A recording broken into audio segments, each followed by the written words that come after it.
Salut les potes, c'est Kodo ASMR. Aujourd'hui on se trouve pour la vidéo spéciale Halloween. Du coup, aujourd'hui c'est quoi le programme? C'est peut-être un peu bateau, c'est peut-être un peu fait, refait et refait, mais m'en voulez pas, au moins je fais une vidéo. Donc, qu'est-ce qu'on va faire aujourd'hui? On va lire des histoires d'horreur. Ah, c'est incroyable la nouveauté. Bref, donc il y a 10 petites histoires. Et je trouve ça sympa parce que c'est des petites histoires qu'on va lire, étant donné que moi, lire, j'aime pas trop ça. Vu que c'est des petites histoires, ça devrait aller, oui. Ok, commençons tout de suite. La première histoire s'intitule La gardienne en danger.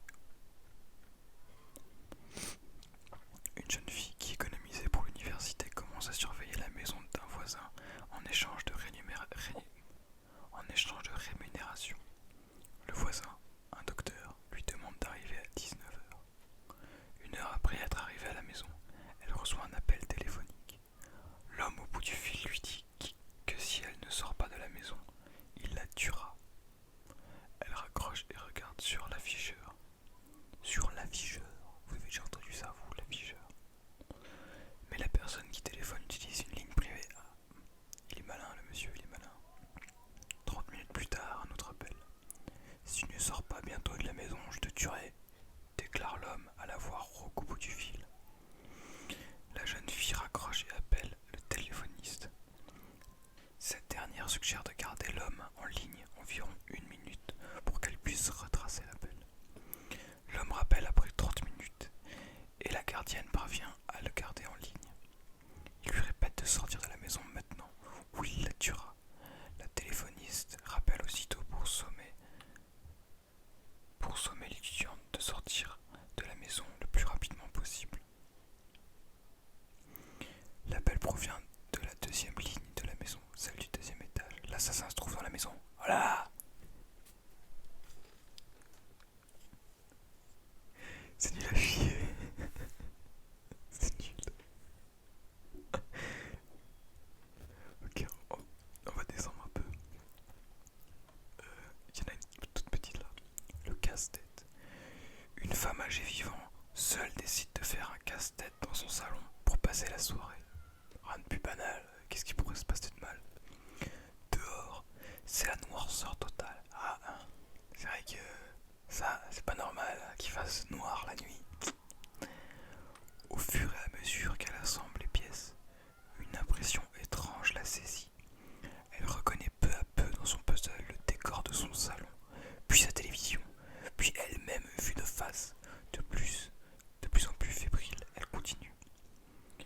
La dernière pièce du puzzle qu'elle assemble sont celles de la fenêtre derrière elle. Oh, la toute dernière pièce du coin de la fenêtre montre un visage terrifiant d'un homme la regardant.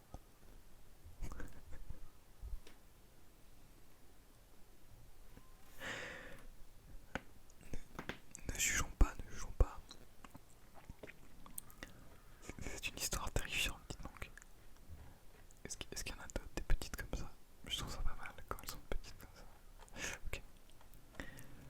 Les fantômes d'Alcatraz. Donc pour ceux qui savent pas, Alcatraz c'est une prison.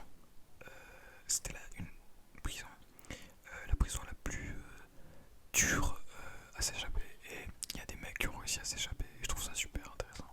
Allez regarder sur YouTube, c'est super intéressant. Ok, de savoir comment ils se sont évadés d'une prison incroyablement sécurisée à l'époque. C'est incroyable. Située au beau milieu de la baie de San Francisco, la prison fédérale de haute sécurité d'Alcatraz abrita les plus grands criminels américains de 1934 à 1963, année de sa fermeture officielle. 10 ans plus tard, le site fut ouvert au public et devint l'un des lieux touristiques majeurs de l'État de Californie. Ok, ça je savais pas.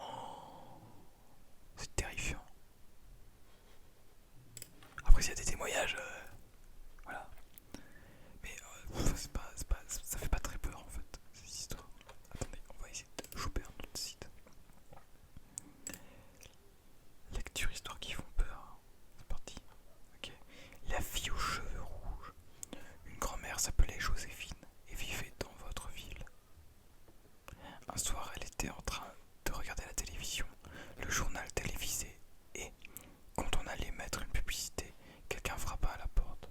Une fille d'environ 25 ans était là. Elle dit être perdue et demanda l'hospitalité pour 3 jours. Elle était très polie et serviable. Chaque jour, elle sortait pendant la nuit.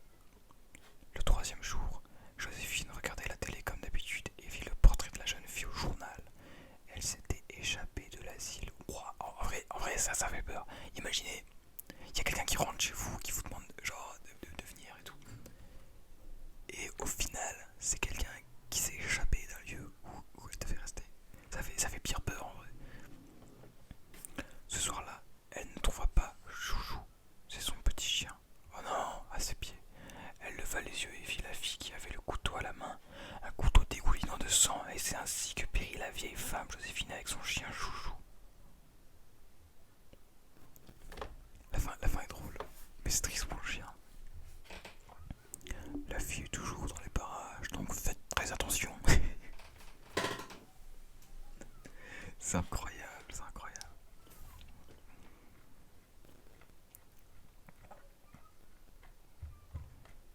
En fait, ça c'est un blog où des gens écrivent sur quoi je suis. Oh, Halloween, ces histoires vraies qui font froid dans le dos. Ah ok, c'est cool, c'est genre des vraies histoires. L'appel de l'au-delà. Commençons en douceur avec une histoire qui date du 12 septembre 2008. C'est pas si loin en vrai. Dans le quartier de Chatsworth, à Los Angeles. 2 trains se percutent ce jour-là, tuant 25 personnes. L'une d'entre elles, Charles Peck, était à bord pour se rendre à un entretien d'embauche. Les 11 heures qui ont suivi l'accident sont probables. Les 11 heures qui ont suivi l'accident, son portable n'a cessé d'appeler sa fiancée, son frère, sa future belle-mère ou encore sa sœur. En tout, 35 appels ont été passés. Lorsqu'ils répondaient, tous entendaient des bruits de parasites et tombaient sur la messagerie vocale lorsqu'ils tentaient de rappeler. Ses proches étaient donc pleins d'espoir quant à la survie de Charles, sauf que son corps a été retrouvé sans vie, et selon les médecins légistes, l'homme aurait bel et bien péri sur le coup de l'accident. En vrai, ça fait peur, ça fait peur. En vrai, ça fait peur. Imaginez, en plus c'est terrible, ils pensaient que leur proche était en vie, et au final, non, c'est juste un bug informatique ou bien quelqu'un qui a récupéré le téléphone et qui s'amusait à faire chier les gens de la famille. Vraiment des ordures. Hein. Si c'est vraiment un mec qui a fait ça, c'est vraiment une ordure. L'affaire Elisa Lam dans l'ascenseur. Oh, vous avez déjà été coincé dans un ascenseur? Moi oui, 2 fois. Alors je vous explique un peu, petite anecdote. La première fois, ça n'a pas duré longtemps, j'étais seul. Ça n'a vraiment pas duré longtemps. Mais la deuxième fois, j'étais avec un gars du même âge que moi. Et enfin non, on était 3. Ouais, c'était 2 jumeaux. Et il y avait moi. Et on est resté coincé entre 2 étages en fait. Et en fait c'est super impressionnant parce que tu vois vraiment qu'il y a un mur entre les étages. Et je sais pas, ça m'avait impressionné. Et quand le mec est venu, genre il nous a dit de passer entre 2 étages, l'ascenseur était bloqué, enfin c'était n'importe quoi, mais c'était quand même terrifiant. En fait moi ce que j'ai toujours peur là-dedans c'est que le haut lâche et qu'on tombe comme ça et qu'on s'écrase par terre. C'est le seul truc que j'ai peur dans les ascenseurs. Mais peut-être que je vais avoir une nouvelle phobie en lisant cette histoire. Cette histoire qui a eu lieu à Los Angeles, encore, en 2013, est d'autant plus inquiétante dans la mesure où c'est une vidéo publiée sur le net qui la rend effrayante. Il y a la vidéo. Elle concerne Elisa Lam, une étudiante qui a été retrouvée morte dans le réservoir d'eau d'un hôtel après que des clients se soient plaints de la faible pression de la douche. La jeune femme était portée disparue depuis 1 mois et 5 jours après la découverte de son corps. Une vidéo provenant d'une caméra de surveillance de l'hôtel a été diffusée sur le web par la police. Elle met en scène Elisa avec un comportement plutôt étrange, comme si elle se cachait de quelqu'un, gesticulant dans tous les sens, appuyant sur tous les boutons de l'ascenseur. On va regarder la vidéo après, je vais essayer de vous la mettre. Sans que personne n'apparaisse jamais à l'écran. De plus, sa mort a été déclarée comme accidentelle et due à une noyade, et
l'époque donc l'attend impatiemment sur le parvis. Ok, donc je sais pas si vous avez compris, mais en fait, à Strasbourg, il y a beaucoup de vent.